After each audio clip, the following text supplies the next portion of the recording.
नमस्कार। शंकर लॉज की इस मीटिंग में आप सबका स्वागत है। हम लोग अपनी मीटिंग स्टार्ट करते हैं यूनिवर्सल प्रेयर के साथ में। O hidden light vibrant in every atom, O hidden light shining in every creature, O hidden love embracing all in oneness, may each who feels himself as one with thee know he is also one with every other.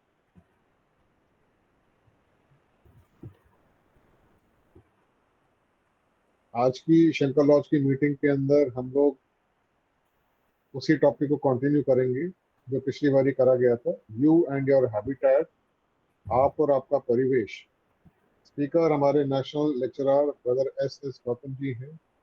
Kanpur laws के president हैं, Kanpur laws में Chauhan laws के president हैं और festival society जो India के अंदर है, इंडियन सेक्शन, उसके नेशनल लेक्चरर हैं।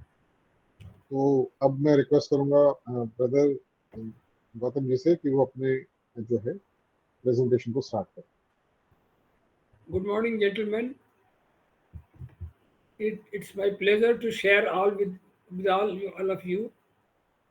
आज हम ये दूसरा सेशन ले रहे हैं यू पुस्तक के बारे में। एक सेशन हम पिछले संडे को ले चुके थे, सैटरडे को, और उसमें हम लोगों ने चैप्टर 1 और पार्ट ऑफ द चैप्टर 2 पे डिस्कशन किए थे। चैप्टर 2 में जहाँ पे हम लोगों ने कल उस दिन एंड किया था, वो स्लाइड आपके सामने है और उसको मैं एक बार फिर से पढ़ूंगा, इसके बाद आगे बढ़ूंगा। ये स्मृतियों के बारे में था, यादों के बारे में। और यादें कई बार बहुत विप्लव करती हैं। आप देखें कि कोई आदमी यादों से परेशान रहता है, कुछ लोगों को जो है यादें सताती हैं। कई बार याद की वजह से ही हम दूसरों से बदला लेने की सोचते हैं। याद की वजह से हमको अपने दूसरों को दिए हुए कर्ज याद आते हैं जिनको वापस लेना है। तमाम सारी बातें हैं जो हमें दुखी करती हैं हमारी यादों के कारण। तो यहाँ पे कहा है कि ये जो यादें हैं, ये अगर हमको पिछले जन्म की भी याद होती तो क्या होता। अभी तो हमें इस जन्म की यादें ही परेशान कर रही हैं। और उनके बारे में कहा गया है, स्मृतियाँ शक्तिशाली आयुध हैं। यदि ये ज्ञानवान व्यक्ति के हाथ में हैं तो ये शोभा देंगे।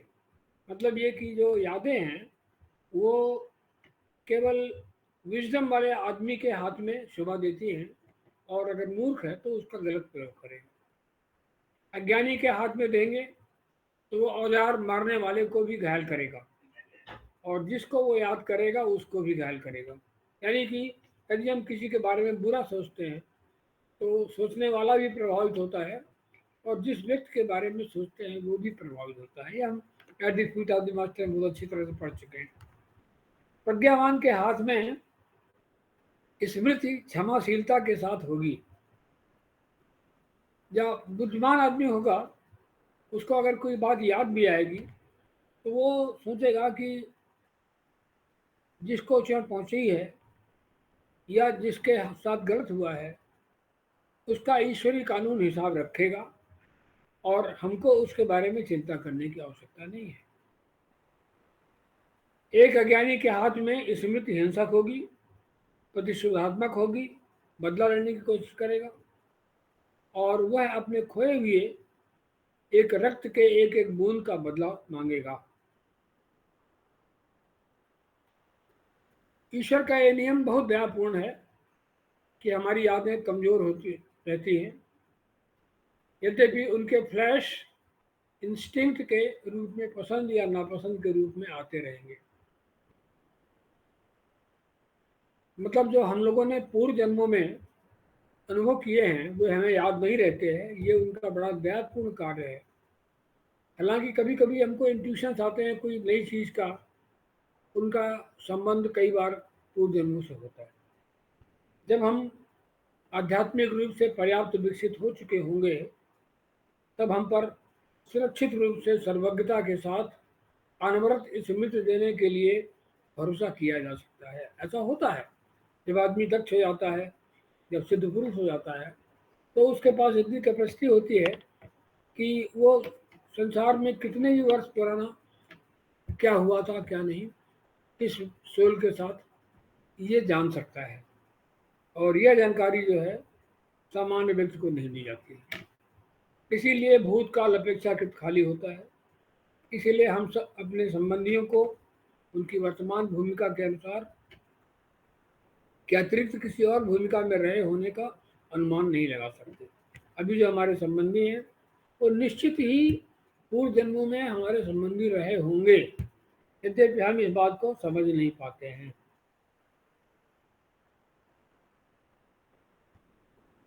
फिर भी भूतकाल पूरी तरह मना नहीं किया जाएगा। ऐसा भी है कि भूतकाल का कुछ प्रभाव हमारे पास है, इसलिए टोटल टोटल उसका प्रयोग नहीं होगा ऐसी बात नहीं है। एक विशेष रूप से प्रेम करने वाला माता पिता है जो सभी मित्रों से बढ़कर है। पूर्व जन्मों में जो सबसे अधिक निकट था हमारे, वही आदमी अब आपके पास माता पिता के बारे के रूप में आते हैं। एक दादी जैसे तुम डरे हुए थे होगे, वे तुम्हारे सबसे भरोसेमंद लोग हैं। ऐसी बहुत सी सहानुभूतियाँ और द्वेष हो सकते हैं जिनका आप लेखा नहीं रख सकते हैं, क्योंकि तुम्हारे पास भूतकाल की स्मृति नहीं है। स्मृति शुद्ध तर्क बुद्धि के लिए आवश्यक अवयव है। हमें कुछ सोचना है तो कुछ न कुछ हमें याद रखना चाहिए, अदरवाइज हम सोच भी नहीं पाएंगे। व्यवस्था कुछ भी क्यों न हो, तुम्हारा इस परिवार में आना पुराने संबंधों की वापसी है। तुम अपने परिवार के सभी सदस्यों को पहले से अच्छी तरह जानते हो। उनमें से प्रत्येक से तुम बहुत लंबे समय से जुड़े हो। सबके साथ तुम भविष्य की ओर यात्रा कर रहे हो। जब तक तुम पूर्ण बंधुत्व का ये छोटा सा सर्किल नहीं बन जाते हो, उस यूनिवर्सल सर्किल का भाग जो तुम्हारे और असंख्य अन्य सर्किलों को सम्मिलित करता है। यानी हमारा जो सर्किल है वो यूनिवर्सल जो गॉड सर्किल है, लॉगोस का सर्किल है, उसका एक सब सर्किल है, सबसेट है उसका।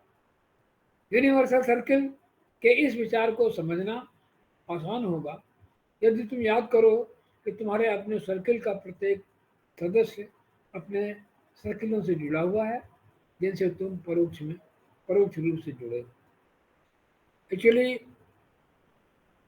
हमारे सर्किल में देखिए, हमारा जो भाई है वो है तो मेरा भाई, वो हमारे सर्किल का पार्ट है। लेकिन ऐसे बहुत से लोग हैं जो हमारे भाई के मित्र हैं जिनको मैं जानता हूँ। तो इस तरह से आप हर एक व्यक्ति की जो अपना अपना आगे का जो एक्सटेंशन है उसको भी हम जानते हैं अपने मित्रों के। तो इस तरह से हमारा सर्किल बहुत बड़ा हो रहा है क्योंकि हम पूरे का एक भाग है। ये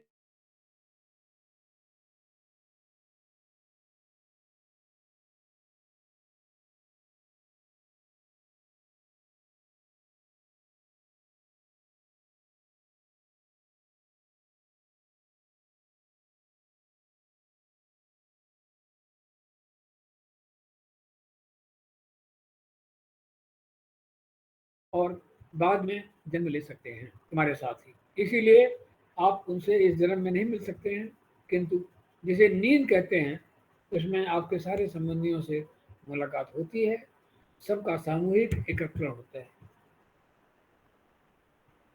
अतः ऐसा संभव है कि जो तुम्हारे निकट के प्रेमी हैं वे अपने अच्छे के कारण ही इस जन्म में आपसे दूर हो सकते हैं। जहाँ तक भौतिक लोक का संबंध है, तुम एक अपूर्णता प्रतीत कर सकते हो और नहीं भी कर सकते हो। ये तुम्हारा स्मृति पर निर्भर करता है।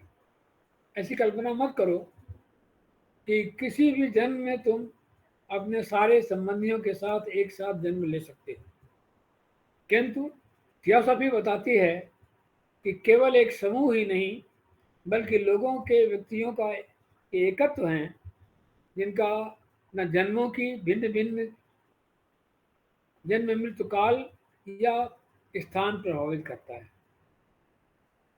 किंतु थियोसॉफी बताती है कि केवल एक समूह ही नहीं बल्कि लोगों के व्यक्तित्वों के एकत्व हैं और सारे संसार के लोगों के, जिनका न जन्मों की भिन्न भिन्न जन्म मृत्युकाल या स्थान प्रभावित करता है।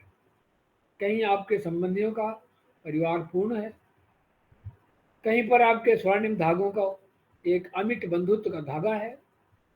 यद्यपि किसी एक समय पर वे अपनी माला के किसी अन्य दाने को विकसित करने में का प्रयास कर रहे हैं। एक्चुअली हर व्यक्ति एक ही स्टेज पे नहीं है, कोई पीछे है, कोई आगे है, और कोई बीच के किसी आयाम में है, कोई हमसे आगे है और कोई हमसे पीछे है। किस स्थान पर और कहाँ, इस प्रश्न का उत्तर इतना तार्किक है, उतना आवश्यक है, जो थियोसॉफी के साहित्य में मिलता है। मतलब हम कब मिलेंगे, कहाँ मिलेंगे, जो हमारा आदमी, हमारा मित्र, हमारा कोई प्रिय छूट गया है, उससे दोबारा मुलाकात कब हो सकती है। जो जड़ों की खोज करता है, इस थियोसॉफी के साहित्य में जड़ों की खोज होती है उन सतहों पर नहीं जिनसे इस पुस्तक का संबंध है, इसलिए इसका इसमें जिक्र नहीं लाया जा सकता है। एक ऐसा संसार है जहाँ बंधुत्व सदा राज्य करता है, जहाँ अलगत्व का कोई अस्तित्व नहीं है, जहाँ अवसाद के लिए कोई स्थान नहीं है। अवसाद का अर्थ होता है डिप्रेशन। वह संसार वास्तविक संसार है और इसमें कोई साथियों का पूरा समूह साथ साथ में है, किंतु वह भी एक सीमित संसार है, जबकि इसे ऐसा संसार होना चाहिए जो कोई रुकावट नहीं जानता है और यह उस लक्ष्य के लिए अग्रसर है जो असीम और इतना वैभवशाली संसार है कि जिसमें पहुंचने के लिए मनुष्य जन्म के बाद जन्म लेता है, बार बार समय समय पर संघर्ष करता है। अज्ञान, दुख, कठिनाई, अलगत्व, फ्रस्ट्रेशन इस उद्देश्य से हैं कि उनका अंधेरा समाप्त हो जाए, उनकी बाधाएं समाप्त हो जाए, उनका रास्ता हमेशा के लिए साफ हो जाए और प्रकाश सदा चमकता रहे। वह प्रकाश जिनका प्रभाव इस भौतिक क्षेत्र में बहुत दुर्बल होता है। थियोसॉफी उस वास्तविक प्रकाश का पृथ्वी पर परावर्तन है। संसार को अभी ज्ञान नहीं है, केवल अंधेरे में हाथ पैर चला रहा है। हम ये सोच सकते हैं कि थियोसॉफी एक ऐसी शिक्षा है जिसमें परिकल्पनाएं हैं, सिद्धांत हैं, दर्शन हैं, अनुमान हैं। किंतु कुछ ऐसे लोग हैं जो जानते हैं कि थियोसॉफी एक सत्य तो है, पर एक अपूर्ण अभिव्यक्ति है। एक की ओर यूनिवर्सल जीवन की इस अपूर्ण व्यक्ति में, क्योंकि थियोसॉफी के सत्य उनके अनुभव में आ चुके हैं। मतलब कुछ लोग जो जानते हैं इसको, वो इसको अपूर्ण मानते हैं क्योंकि उन्होंने ज़्यादा आगे जान लिया है। चलो थियोसॉफी को इलेक्ट्रिक टॉर्च बनाएं जिसके सारे उन सत्यों पर प्रकाश करें जैसा तुम समझते हो, धीरे धीरे कुछ न कुछ जान रहे हो। तुम्हें वे सारी परिस्थितियाँ उपलब्ध कराएंगी, चाहे वे प्रसन्नतादायक हों या प्रसन्नता करने वाली हों। उन सभी का परिणाम प्रसन्नता और फलदायक ही होगा, तुम्हारे और तुम्हारे साथियों के लिए भी। हम तुम्हारे जीवन की घटनाओं पर विचार करेंगे जो तुम्हारी शिक्षा, आसान और कठिन परिस्थितियों, अवसरों, असमर्थताओं, प्रवृत्तियों और इसी प्रकार की अन्य वस्तुओं को समझें। ये हमारा ये चैप्टर यहीं पे ख़त्म होता है। हम अगले चैप्टर को सेट कर रहे हैं। इसके लिए एक सेकंड के लिए आपको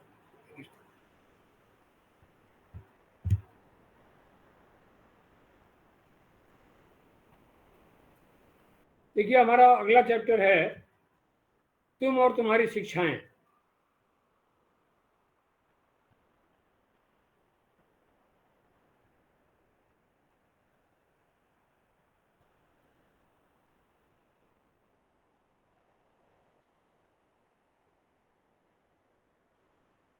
चैप्टर नंबर 3।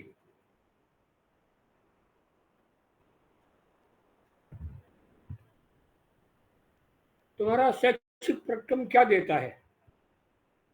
किसी को समान रूप से चिंता नहीं है कि शिक्षाएं किसको दी जा रही हैं। इसका कारण बहुत सरल है कि अधिकांश लोगों ने इसका उत्तर देने के लिए प्रारंभ ही नहीं किया है।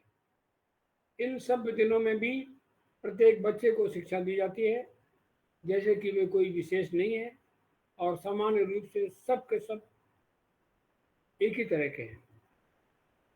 यह विधि और संगठन की सरलता और सुविधा के दृष्टिकोण से अच्छा है, किंतु ये बच्चे के लिए अनंत गुना अधिक कठिनाइयों से पूर्ण और राष्ट्र की सेवा के दृष्टिकोण से बहुत कमजोर है। थियोसॉफिकल सोसाइटी जैसा इस काल तक अभिव्यक्त हो जाना चाहिए था, थियोसॉफिकल सोसाइटी जैसा इस काल तक अभिव्यक्त हो जाना चाहिए, इस प्रश्न का उत्तर देने हेतु सक्षम है कि शिक्षा प्रक्रम किसको शिक्षा देता है। सबसे पहले ऐसा कोई नहीं जो आकाश में छिपा है। वह एक स्वतंत्र और वास्तव में अद्वितीय इंडिविजुअलिटी है जिसने बहुत लंबे रास्ते से जंतुओं, वनस्पतियों और खनिजों से अनुभव प्राप्त करके अब मानव साम्राज्य में यात्रा कर रही है हमारी आत्मा, और इसी साम्राज्य में और उच्च स्थान प्राप्त करने के लिए प्रयत्नशील है और एक दिन एक मनुष्यों का सम्राट बनकर अभिव्यक्त हो जाएगा। मनुष्यों का सम्राट का मतलब है डिवाइन। दूसरे स्थान पर किसको में से प्रत्येक का उसके पीछे एक स्पष्ट और भिन्न भिन्न विकास की विधि है। हमारे तमाम सारे शरीर हैं, तमाम सारे कोश हैं हमारी बॉडी में, और उनके विकास के तरीके अलग अलग हैं और वह देखने में सारे दूसरों की भांति क्यों न लगते हों। हम लोग सब देखने में सब एक ही तरह लगते हैं, लेकिन उनके अंदर गहराई में जाएंगे तो सब अलग अलग, सबकी गहराई अलग अलग है। प्रत्येक का अपना स्वयं का विशेष टेम्परामेंट है, उनका विशेष जीनियस है और इस महान उद्देश्य और प्लान में उसका विशेष स्थान है। माता, ये जो सेंटेंस आया है, इस उसका और इस महान उद्देश्य और प्लान में उसका अपना विशेष स्थान है, इसके बारे में मैं एक सेंटेंस कहना चाहूँगा कि हम में से प्रत्येक व्यक्ति, ये टोटल जो डिवाइन प्लान है, इसमें आगे चल के जब हम सक्षम हो जाएंगे, जब हम सिद्ध पुरुष बन जाएंगे, तो हर एक के लिए ऑलरेडी अलॉटेड है कि किसे क्या करना है, और इसका प्रभाव मनुष्य की विकास पर पड़ता है, क्योंकि डिविनिटी हमको उसी तरफ घसीट के ले जाती है जो हमें आगे चल के काम करना है। तो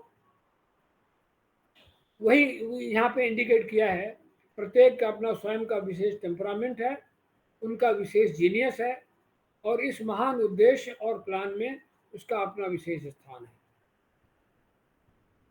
माता पिता और शिक्षकों का काम है कि जितनी शीघ्र हो सके अपने नए शरीर से प्रभावशाली संपर्क बनाने में उस अस्तित्व की सहायता करें। माता पिता और शिक्षक अपने भौतिक शरीरों में बच्चे की अपेक्षा अधिक समय से रह चुके हैं, उनके पास भौतिक लोक की अनुभव अधिक है और अपने इस अनुभव को बच्चे को भी उपलब्ध करवाना चाहिए, और अंशतः इसलिए कि उसे अनावश्यक असफलताओं के खतरों और कठिनाइयों से बचाया जा सके, और अंशतः जितना उनके लिए संभव है उतना भौतिक लोक के अनुभवों को शॉर्टकट करें। वो जो चीज़ सीखने के लिए उनको खुद अनुभव करना पड़ेगा, हो सकता है कि वो बताने मात्र से सीख जाए, और वे गंभीर स्थितियों को छोड़कर जीवात्मा के विचार, मत और प्रतीतियों से टकराए नहीं। उन्हें इस भौतिक लोक में ही अपने शाश्वत जीवन फिर से खोजने में और लगातार उसे जीवन में अनावरित करने का प्रयोग करते रहेंगे। वह उनके अपने जीवन के तरीके कितने भी भिन्न क्यों न हों। उन्हें अपने जैसा बनाने का प्रयास न करके उन्हें उनके जैसा बनाने में सहायता करें। ये बड़ी इम्पोर्टेंट बात है। हर माता पिता और टीचर कहता है कि मैं जैसा हूँ वैसा ये भी हो जाए, लेकिन ये उचित नहीं है। उचित ये है कि हम समझने की कोशिश करें कि इस व्यक्ति के अंतर में क्या है और वो व्यक्ति उभारने की कोशिश करें जो वो अंदर से आना चाहता है। ये निश्चित ही सत्य है कि मानव परिवार के अधिकांश लोगों को की अभी भी कुछ दूरियां बची हैं। मानव परिवार के ये निश्चित ही सत्य है कि मानव परिवार के अधिकांश लोगों में अभी भी कुछ दूरियां बची हैं कि वे अपनी भौतिक शरीरों से अपने आगे वाले शासन काल के पूर्ण और बिना धूमिल हुए प्रकाश को परावर्तित कर सकें। अभी इतने विकसित हम लोग नहीं हुए हैं कि हमारी जीवात्मा हमारे पर्सनालिटी के थ्रू ठीक से परावर्तित हो सके, किंतु रिफ्लेक्शन होते हैं और जितना अधिक उसकी शिक्षा प्रज्ञावान हो उतना ही अधिक शीघ्र वह शासकपन की आभा आने लगेगी उसके चरित्र में, उसके आत्मा में, उसके व्यक्तित्व में। माता पिता और शिक्षकों को चाहिए कि वे बच्चे को कम से कम सहायता करें और करें कि वह अपनी इस शासकीय स्थिति को खोज कर सके, और ऐसा न करें कि वह ये अनुमान लगाने का प्रयास करें कि उनमें कौन सी संप्रभुता छिपी हुई है, ताकि उनके शासकीय गुण सामान्य भाषा में उतर सकें, बच्चों में पूर्व से आए गुण चमकने लगें। बहुत बार युगों पुराना यात्री मजबूर हो जाता है अपने इस नए शरीर को प्रभावी ढंग से प्रयोग नहीं करना छोड़ देता है, क्योंकि लापरवाह और भद्दे शैक्षिक कार्यकर्ताओं ने सौम्यता, बारीकी और सुख के स्थान पर खुद तैयार करने में असफल हुए। बहुत बार युगों पुराना यात्री पाता है कि उसकी धारा कचरे के कारण रुक गई है, जबकि उसे अपनी शक्तियों के आने के लिए स्वतंत्र होना चाहिए। अनेक बार ऐसा होता है कि इसकी देह जिस प्रयोग जैसे भय, क्रूरता आदि के कारण धीमी पड़ जाती है। ये सत्य है कि बच्चे के लिए कोई पूरी तरह से नहीं तो भी इस सब में इनमें सापेक्षिक अन्याय है। ये सारे दुख किसी प्रकार से उसके लिए शेष हैं, किंतु माता पिता और शिक्षकों को उनके आने के लिए साधन नहीं बनना चाहिए। उन्हें आना है तो आए, किंतु हमें उनके लिए पार्टी नहीं बनाना चाहिए जब तक कि अपरिहार्य नियम के कारण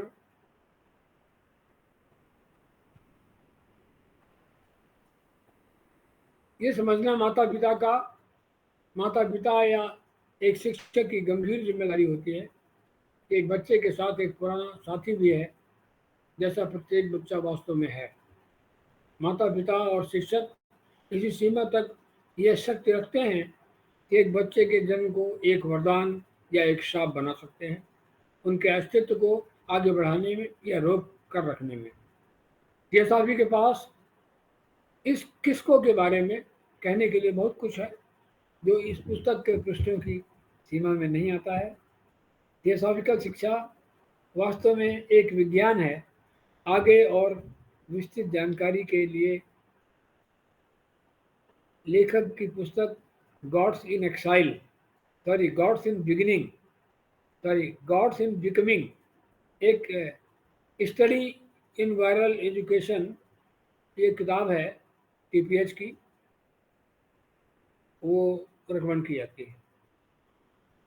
एजुकेशनल सिस्टम क्या सिखाता है, यहाँ भी सामान्य समझ है कि हम एक मिश्रण जिसमें भौतिक शरीर, भावना और मन और संभवतः इसके अतिरिक्त भी कुछ जिसका स्वाद मिल सके।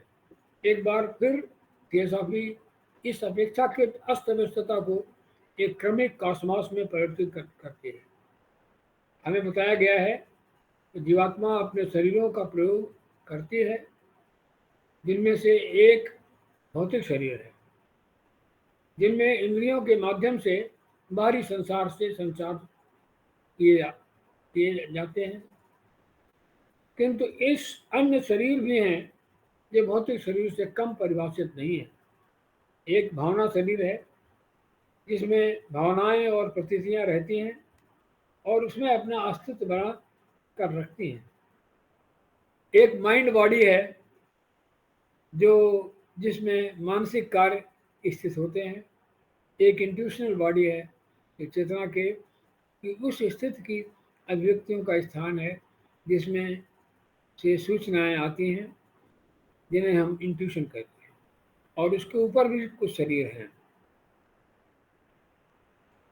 ये सारे एक दूसरे के अंदर समाहित हैं, जो साइज में बढ़ते जाते हैं और बनावट में सूक्ष्म होते जाते हैं। प्रत्येक का उसका अपना अलग अस्तित्व है, यद्यपि बहुत अधिक मात्रा में आपस में एक दूसरे पर निर्भरता है।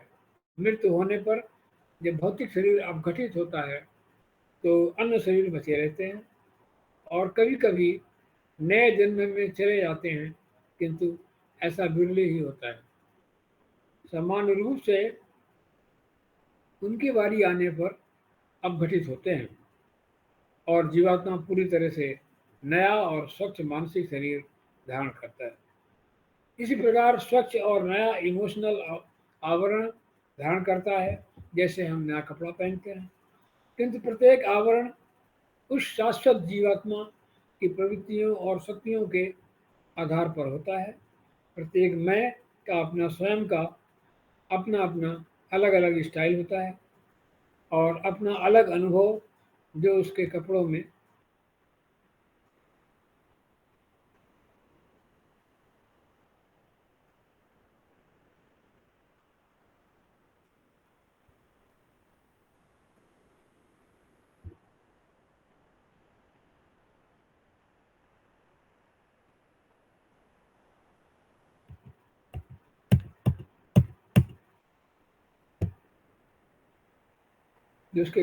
समाहित रहते हैं।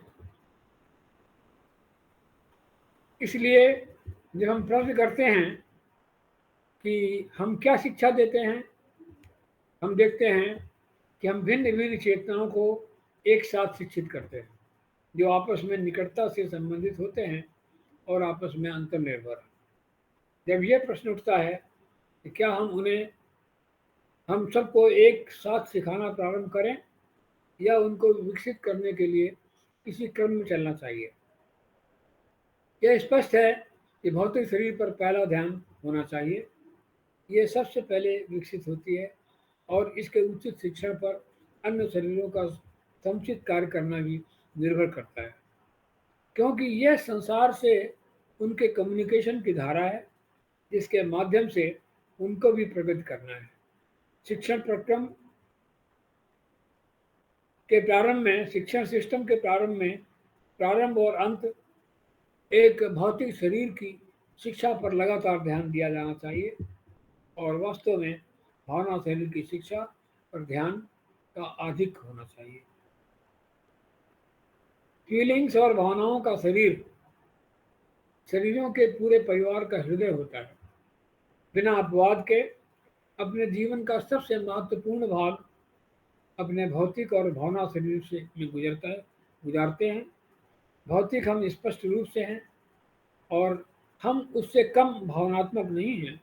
यद्यपि अनेक लोग जिनको अपनी ठंडी बहादुरी या अपने मानसिक दृष्टिकोण की बहुलता पर गर्व है, बहुत उत्तेजित होकर इस सत्य को मना करेंगे। हम अपने भौतिक शरीर पर ठीक ही जितना ध्यान देते हैं, उससे कम ध्यान अपने भावना शरीर पर नहीं देंगे, ताकि वह उद्देश्यपूर्ण और नियंत्रित हो सके।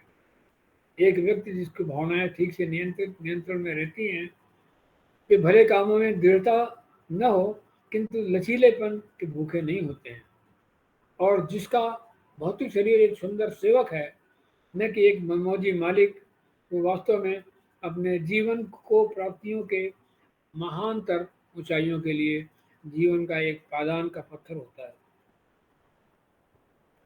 जब ध्यान शब्द का प्रयोग किया जाता है तो इसका अर्थ है एक ऐसी शिक्षा जिसमें प्रेरणा हो, बारीकी हो और सौम्यता हो, से संकल्प का अनुपालन हो जो व्यक्तिगत है।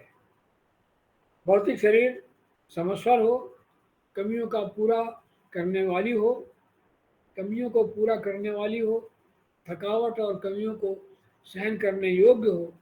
एक घोड़ा जिसकी लगातार सेवा तो करनी पड़ती है पर तुरंत आज्ञाकारिता से उत्तर देता है। ये सत्य है। किसी किसी का भौतिक शरीर असमर्थता या हैंडीकैप से प्रारंभ होता है।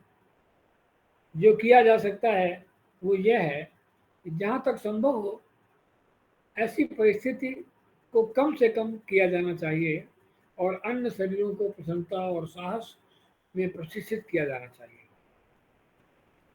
मानव शरीर को सिखाया जाना चाहिए कि वह केवल अच्छी फीलिंग्स और भावनाओं को अपने मन में स्थान दे। एक मानव शरीर को ठीक से शिक्षित करने के लिए स्वार्थ, क्रोध, अशोभनीयता, फूहड़पन, निम्न कोटि की भावना को स्थान नहीं देना चाहिए। सारी हेय कामनाएं उसे नापसंद होनी चाहिए। बहुत बहुत कम ऐसे भावना शरीर होंगे जिनको घृणा अनावृत करने के लिए अनुभव चाहिए। ऐसे बहुत ही प्रिमिटिव लोग हैं जो चाहते हैं कि हमारे अंदर भी घृणा होनी चाहिए। बाकी अधिकतर लोग घृणा चाहते ही नहीं हैं और उन्हें कुछ भी सुंदर रचना करने, चाहे कोई रूप हो या प्रवृत्ति हो या भावनात्मक प्रशिक्षण का लक्ष्य होना चाहिए। हमारे स्कूलों और कॉलेजों में आज इस प्रकार की शिक्षा कितनी है? यदि थियोसॉफी से पूछा जाए कि स्वतंत्रता के बारे में क्या, तो उसका उत्तर होगा स्वतंत्रता निश्चित ही होनी चाहिए। माता पिता या शिक्षक नए शरीरों की कोमल उठानों को बड़े लोगों के आचरणों से सीखना उनके प्रशिक्षण का भाग नहीं होना चाहिए। भय के साथ कोई शिक्षा नहीं होनी चाहिए। दोनों शब्द आपस में विरोधी हैं। कोई दंड नहीं होना चाहिए, यद्यपि कभी कभी कड़ाई की जा सकती है। स्वतंत्रता हाँ, किंतु क्रमिक, उद्देश्यपूर्ण स्वतंत्रता, भविष्य के स्नेह के प्रकाश में। स्वतंत्रता उस स्पार्क की ज्वाला जो वो जो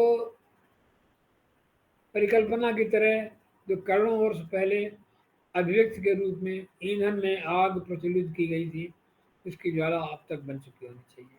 सीधे आगे बढ़ने की स्वतंत्रता, समय खर्च करने की स्वतंत्रता, किंतु समय नष्ट करने की नहीं।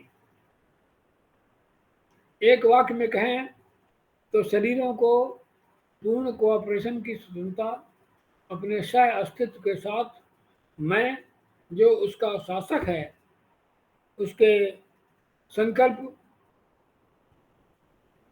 मैं जो उसका शासक है उसके संकल्प को पूरा करने की क्षमता और उसे अपने उद्देश्य पूरे करने के में सहायता। माता पिता और शिक्षक को लॉर्ड के संकल्प जान लेना चाहिए। कितना कठिन है, जबकि वे अपने सेवक के मन में क्या है ये भी नहीं जान पाते हैं, किंतु यह दोनों का कर्तव्य है जिसे उन्हें करना चाहिए। स्नेह, धैर्य और न्यूट्रिशन के माध्यम से वे जो सबसे अच्छा कर सकते हैं करें।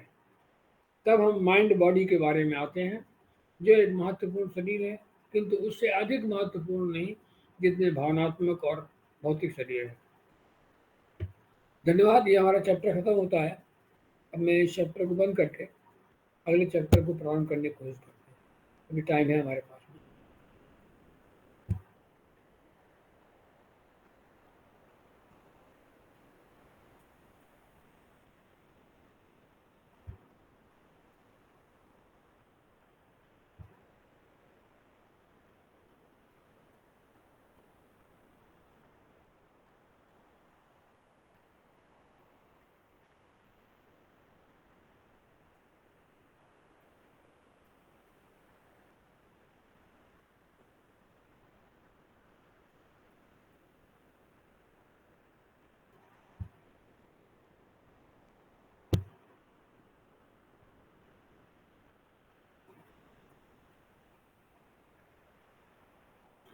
आया क्या सर? चैप्टर नंबर 4 आया क्या? नहीं, अभी नहीं दिख रहा।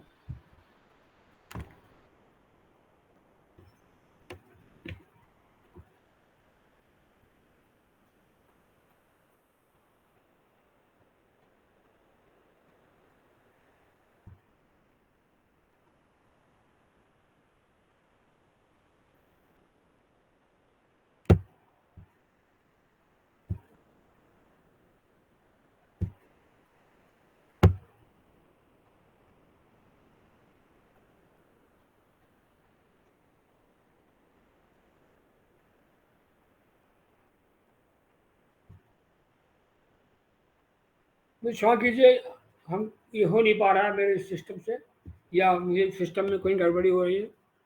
मैं इसको भी पढ़ के प्रेजेंट करने की कोशिश करता हूँ जितनी देर समय है हमारे पास। इस समय जो है टाइम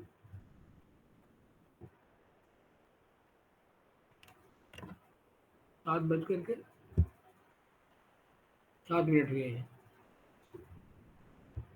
डॉक्टर आरएनडेल कृत यू के अध्याय नंबर 4 योर ग्रेटर फैमिली के आधार पर ये आपको मैं पढ़ रहा हूँ। आप स्वभावतः अपने माता पिता और अन्य संबंधियों से अच्छी तरह से परिचित हैं। आप स्वभावतः अपने मित्रों और अपनी जान पहचान के लोगों से भी अच्छी तरह से परिचित हैं। तुम संभवतः अपने सहधर्मियों और वे जो तुम्हारे राष्ट्र के लोग हैं उनसे भी संबंधित प्रतीत करते हो। तुम स्वभावतः अपनी प्रजाति के अन्य लोगों के प्रति भी सहरक्तता की प्रतीत करते होगे और उस सरकार से जिसके अंतर्गत तुम्हारा राष्ट्र आता है उससे भी संबंधित प्रतीत करते होगे। जहाँ तक संसार की सामान्य मानवता का प्रश्न है, ये संभवतः तुम्हारे लिए कोई अर्थ नहीं रखता है, केवल एक तत्व या सूक्ष्म रूप से के अतिरिक्त।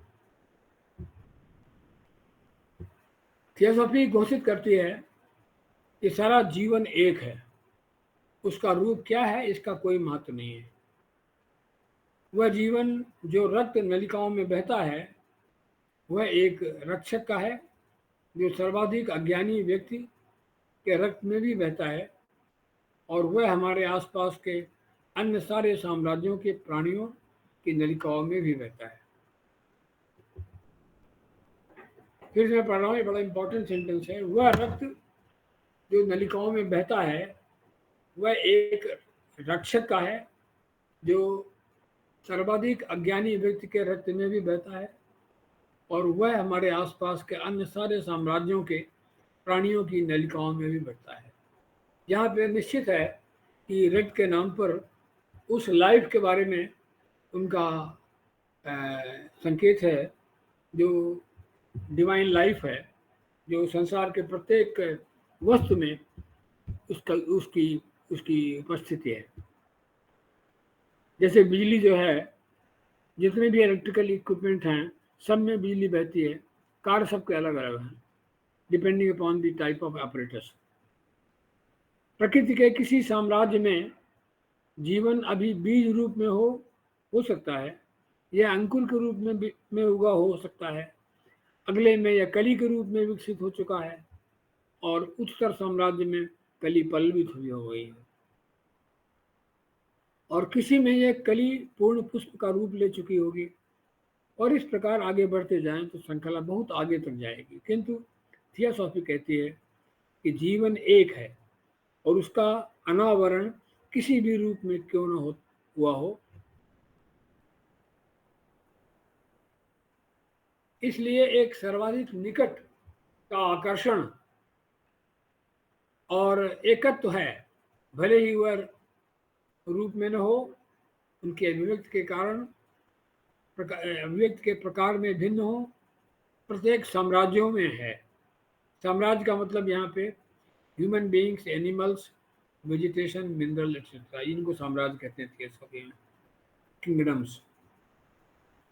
यह और अधिक प्रकट हो जाता है जब थियोसॉफी घोषित करती है कि जीवन हमारे उच्चतम रूप में है, वह ही निम्नतम में से होकर भी ही ऊपर आया है। जितना ऊंचा विकास होगा उतना ही अधिक विस्तृत और पूर्ण उसका अनुभव होगा।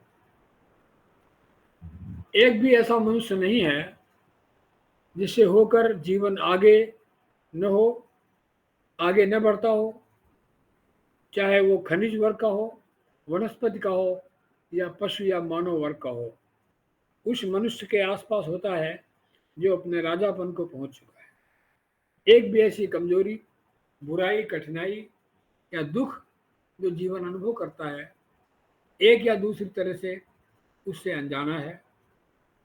उसका राजापन ऐसी मिट्टी से सजाया गया है जिसके पास करोड़ों प्रकार के अनुभव हैं, करोड़ों असफलताएं हैं और सफलताएं भी, और इसीलिए वो संतुष्ट है। इसलिए हम भी संतुष्ट होंगे, हम कहीं भी हों और हम कोई भी हों। इसी सत्य में वे महान लोग हैं जिनके बारे में शायद हमने सुना हो, जिसे देखने का संयोग व सौभाग्य प्राप्त हुआ हो, हमारे लिए साक्ष्य हैं। भले ही हम अज्ञान के कारण उनके ज्ञान के बारे में अनभिज्ञ हों, एक दिन भविष्य में वो दिन आएगा जब हम सब की प्रतीक्षा कर रहा है। प्रत्येक रक्षक कहता है तू ईश्वर है, और हम वैसे ही हैं अपने जीवन के प्रकार में, और इसीलिए वही बनने की प्रक्रिया में है, उसी को बनने की प्रक्रिया में है। हम सत्य यदि हमारे जीवन में, यह सत्य यदि हमारे जीवन में जितना समझ में आ जाए, उतना ही हमें अपने वातावरण से संबंध बनाने में और बंधुत्व का भाव लाने में सहायता करेंगे। और सबसे अधिक महत्वपूर्ण है कि वे आपसी संघर्ष में कमी लाएंगे और हमारे किसी कल्पित सुख के लिए दूसरों को दुख नहीं सहने पड़ेंगे। अपने आसपास जिस निम्नतर जीवन के रूप में है, जैसे मानव, पशु, वनस्पति और मिनरल आदि, उनसे हमारा सबसे नजदीकी रक्त संबंध है। हम प्रत्येक पशु, प्रत्येक पुष्प, प्रत्येक वृक्ष, प्रत्येक खरपतवार, चट्टानों, पहाड़ों और कीचड़ के रक्त से संबंधित हैं। पहले तो विचार केवल ऑब्जेक्शनेबल ही लगेगा, ऐसा कैसे हो सकता है कि हम कीचड़ में हैं। हमारा यह कहने के लिए झुकाव होगा कि हम उनसे किंचित मात्र भी बंधुत्व की प्रतीत नहीं करते हैं। हम अपने मानव साम्राज्य के एक बड़े समूह के प्रति भी बंधुत्व का भाव नहीं रखते हैं। यदि आपने कभी एक थियोसॉफी की पुस्तक अकल्ट केमिस्ट्री पढ़ी हो, तो उसमें एक बड़ी इंपॉर्टेंट बात कही गई है जो मुझे सबसे ज़्यादा इफेक्ट की है, और वो ये है कि जो प्रिमॉर्डियल सब्सटेंस है, जब वो भगवान शिव ने अपनी जो बिग बिग बैंड सिस्टम से एक धुआं क्रिएट किया, एक धूल भरा अंबार क्रिएट किया, उस अंबार का के कणों को बाद में क्रमवार लगाया गया उनके साइज के हिसाब से। ये ब्रह्मांड ने किया, और उन पर फिर लाइफ डाली गई और लाइफ का मैनेजमेंट किया जा रहा है विष्णु के द्वारा।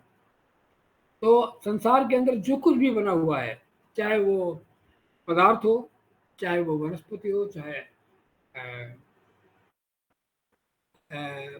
प्राणी हो, कोई जानवर हो या मनुष्य हो, ये सभी एक ही पदार्थ से बने हुए हैं। उस पदार्थ में कोई अंतर नहीं है।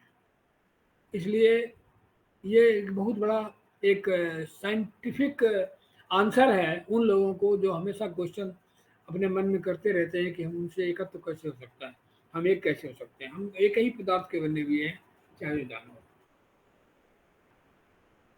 हाँ, जो हमारे निकट के प्रिय संबंधी हैं उनसे एकत्व अवश्य महसूस करते हैं, किंतु सबके लिए असंभव है। ऐसा ऑब्जेक्शन वर्तमान विकास की स्थिति में प्राकृतिक है। हम बंधुत्व को प्रतीत नहीं करते हैं। इसका अर्थ यह नहीं है कि बंधुत्व का अस्तित्व ही नहीं है। इसका विलोम है कि जितना अधिक व्यक्ति विकसित होता है, उतना ही अधिक वह सभी वस्तुओं और जीवों का बंधु हो जाता है। इस बाहरी संसार में जन्म लेने को एडजस्टमेंट की प्रतिक्रिया कही जाती है। एडजस्टमेंट किससे? वास्तविकता से, सत्य से, शाश्वत से, उस शांति से जो समझ से परे है, उस आनंद के लिए जिसमें कोई परिवर्तन नहीं होते हैं। जीवन के जीवन के संबंधों के प्रति प्रत्येक प्रति रूपों के प्रति प्रकृति के एक साम्राज्य का दूसरे साम्राज्य के प्रति समायोजन और कॉमरेडशिप के प्रति सेवा के प्रति विकास के स्तर पर ध्यान दिए बिना समायोजन विकास के स्तर पर ध्यान दिए बिना सबका समायोजन होना चाहिए। हम में से प्रत्येक का बृहत्तर परिवार पूरा संसार है।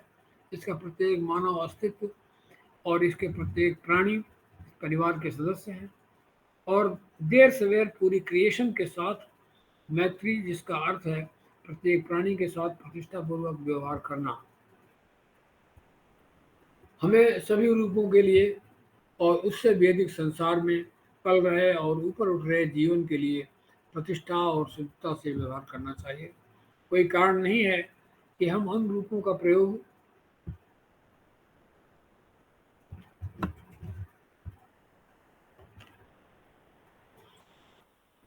हमको लगता है कि समय समाप्त हो रहा है, इसलिए हम इसी स्लाइड के बाद में हम समाप्त करते हैं।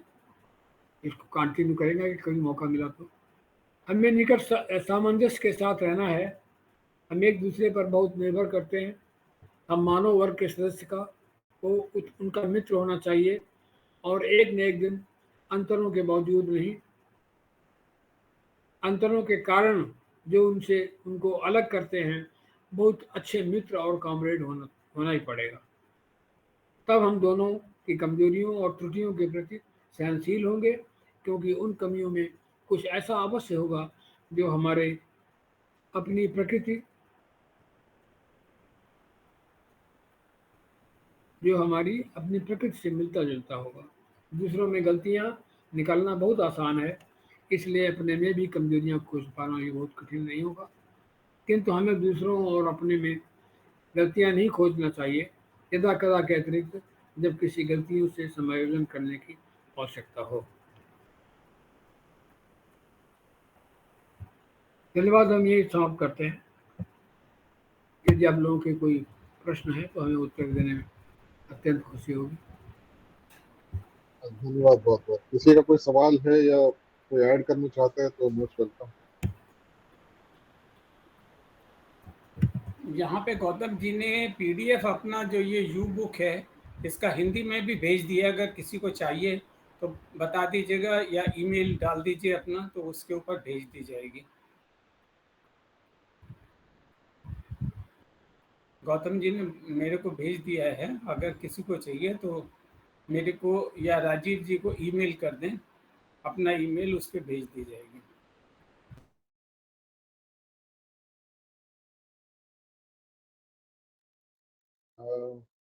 मेरे ख्याल से तो वो खुद ही एग्जिट कर गए हैं गलती से, तो हम लोग भी मीटिंग को क्लोज करते हैं। अगर कोई सवाल नहीं है तो आ गए गौतम जी आ गए वापस।